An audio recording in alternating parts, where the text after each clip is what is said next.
অধিকাংশ ব্যবসায়িক গোষ্ঠী হলো মাফিয়া গোষ্ঠীতে পরিণত হয়েছে।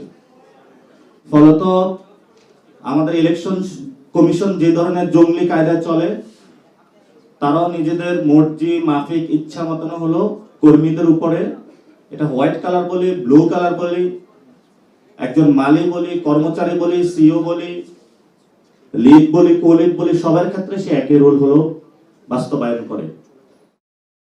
এবং একজন ব্যাংকার যারা বাংলাদেশে চাকরি করছে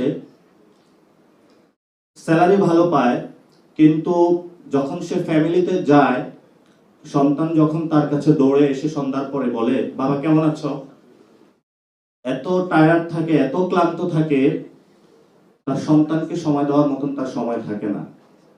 ফলত আমাদের প্রাথমিক সমাজের যে গাঠনিক প্রক্রিয়া, ফ্যামিলি ইনফ্রাস্ট্রাকচার নষ্ট হয়ে যাচ্ছে, সোসাইটিতে বন্ধু বান্ধবকে সময় দেওয়া হচ্ছে না, সেই ক্যাম্পাস জীবনের বন্ধুদেরকে 5 বছর পরে একবার দেখা হয়, বন্ধু অনেক ব্যস্ত কর্মজীবনে প্রবেশ করেছি, ভালো কোনো স্যালারি নাই।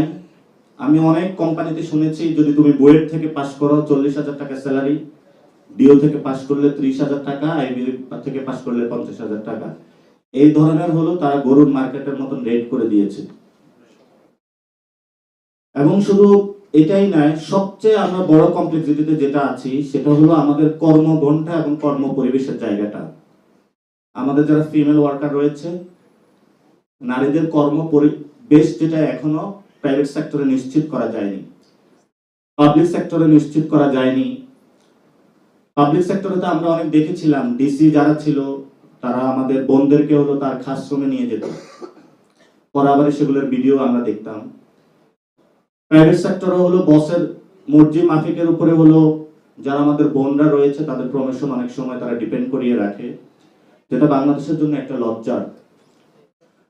এবং নারীরা যে তাদের মাতৃত্বকালীন যে ছুটি নেয়, সেই ছুটির ক্ষেত্রে একটি প্রতিবন্ধকতা থাকে, অর্থাৎ চাকরিতে নেওয়ার সময় তাকে একটা বাইন্ডিংস দিয়ে যায়, যেহেতু মেয়ে মানুষ, সেহেতু কয়েকদিন পরে বাচ্চা হবে, ছুটিতে যাবে, তাকে এখন যদি নেই তাহলে আমার ওয়ার্ক অ্যাক্টিভিটিস কমে যাবে।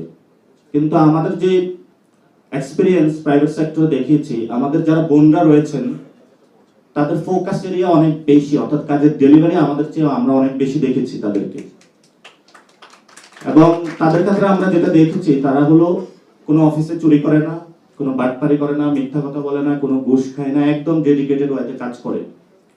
তো যখন একটা মানুষ এত অনেস্টি দিয়ে কাজ করে, কিন্তু যখন ট্রিটমেন্টের বেলায় আসে, সেখানে একটা মেল ডমিনেটেড সোসাইটির মতন আচরণ করা হয়,